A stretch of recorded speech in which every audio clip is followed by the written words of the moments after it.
Hi! Welcome to my very first video on my brand new art studio YouTube account. For my very first video, I thought that I would show you exactly how I made this painting, which I'm very proud of. There's an artist that lives in the Netherlands, and her name is Rinske Douna. Her work is phenomenal. She is essentially the person that taught me how to do this kind of thing, and as hard as I try, I can never make things that look as good as hers. But I'm really proud of this. I love this. And I'm going to show you how I made it, so there's that. I'm going to show you the tools that you need in case you would like to try some of this at home, which you should, because since we're all in quarantine, we all got plenty of time. Here are the tools that I use. So I use two different kinds of stir sticks. These are the just regular coffee stirrers that you can get on Amazon, and these are actual tongue depressors that you can get on Amazon as well. I use the smaller ones for smaller amounts of paint, and then I use the larger tongue depressor stir sticks for the larger cups of paint. One of the most important tools that you need, clearly, all of these are really important tools, really, is a canvas. And then on the back of the canvas, I put these push pins, and I learned this trick from Rinske. She puts these push pins in. You don't want your canvas to lay flat on the table, because the point of this is to make the paint actually go over the sides of the canvas. And if your canvas is laying flat on the table, when it dries, you're gonna have to peel it off on both sides or all four sides to get it off of the plastic sheet or whatever you're using to cover your work surface. So your work surface, hopefully, is flat and level. That's a very important feature. And your work surface needs to be covered with some type of plastic.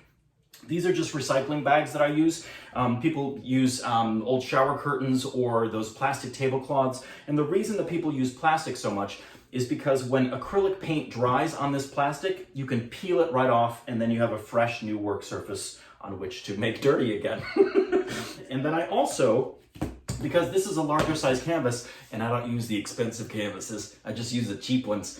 So this canvas is not as well supported in the middle because I don't think it's as thick. The canvas itself is not as thick.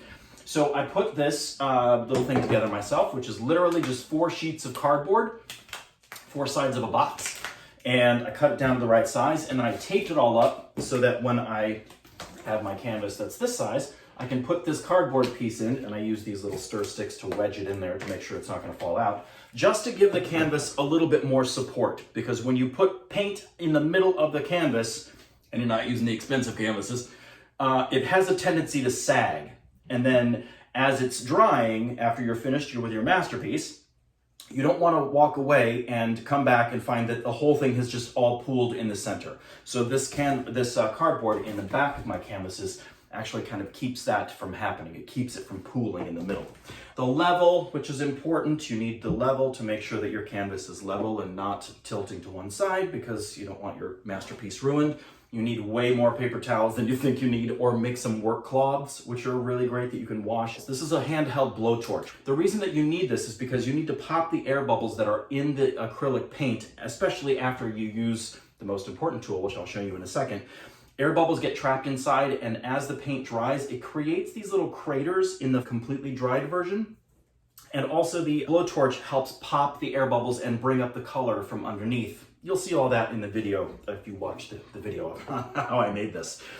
So your paints. This is the brand of paint that I use. It's called Amsterdam paint. You can get it on Amazon. They're not a huge selection on Amazon, but you can get it on other paint websites. You need an apron that you can get dirty, because you're gonna get dirty. You're gonna get paint on everything. As you can see from my blowtorch, that thing's covered in paint. This is the most important tool that you need for this project, is your hairdryer. You're gonna need this because you need to blow the paint around the canvas, and it's much easier than using a brush. You get brush lines, or if you use your hand to smooth the paint out, it's never gonna be as smooth as using a hairdryer, especially for the base coat. It's really easy to just blow the base coat around, and you'll see that in the video as well. Blow the base coat around the canvas to cover the whole thing. And then you need this, you need the power of the hairdryer to actually blow the colorful color around the canvas itself. You're gonna see all of that in the video. Thanks for watching. And now I'm gonna show you how I made this thing. Okay, so once you have your workspace prepped with your plastic, you've covered up whatever surface you wanna protect, you have to make sure that your painting is level, both horizontally and vertically. And this one is. Well, then you're going to put down your base coat, which is the background color. You're going to pour it on kind of thick and a little extra puddle towards the corners because it's harder to Get the paint to go into the corners.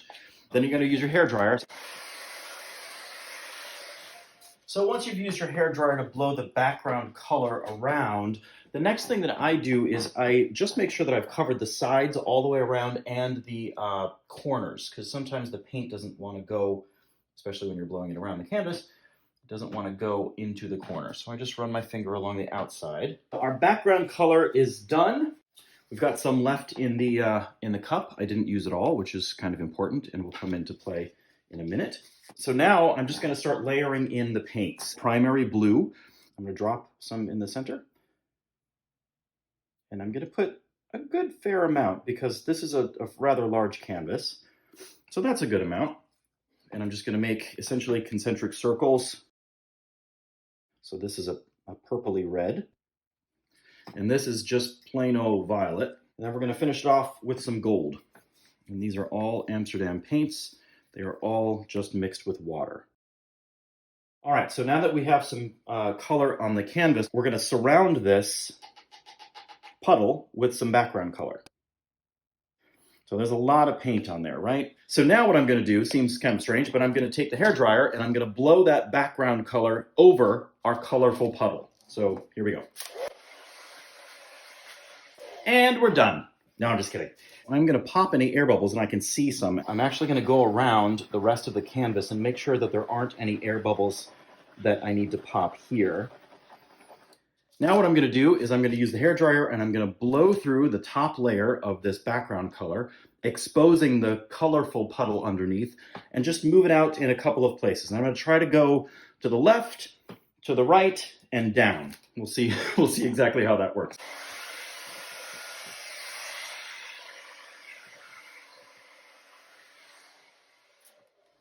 Awesome. So there's our puddle. And it's kind of extraordinary because all of those cells popped up, and they will continue to pop up, as you can see. And I'm going to actually blow with my mouth around the canvas to get some of these kind of straight lines to get them to distribute a little bit further.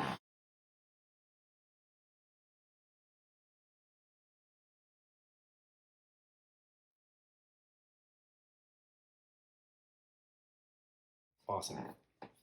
I would like to get some of this color down in here, so I'm going to try to blow out through the center to get some of that gold to pass on to the bottom of the canvas.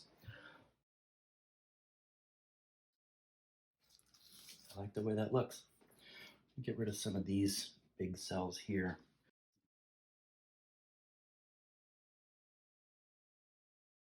So it kind of expands that center puddle out just a bit. I love the intensity of the puddle. I'm not convinced that I love this section that's so kind of washed out. So I'm going to dealer's choice this, and I'm going to scrape off that section of the painting and maybe just put some white paint there and see what we get. Now I'm going to pour some of this white paint that we have left over into this section.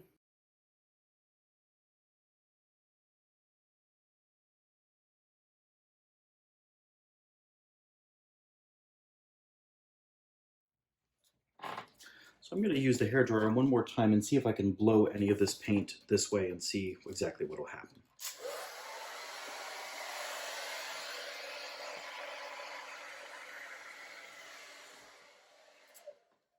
Yeah, that's cool.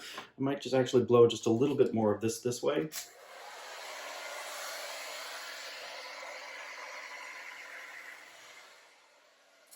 That's good. Yeah, I just felt like there was too much just in one puddle and not enough on this side. So I like what's actually happened here, these kind of pointy sections. I'm going to take out this section right here, just this little bit. I've got some white paint to cover that up with when I do it. So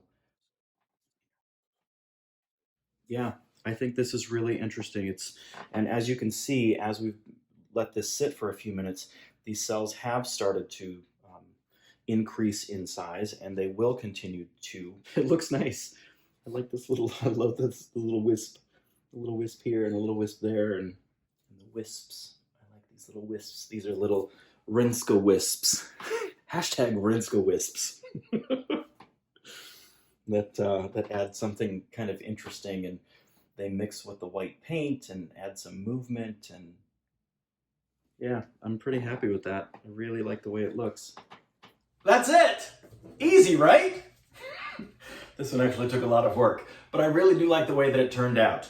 You should give this a try at home, because literally, if I can do this, and I have no noticeable skills, then you should be able to do this as well. Thanks for watching. I'll see you in the next video.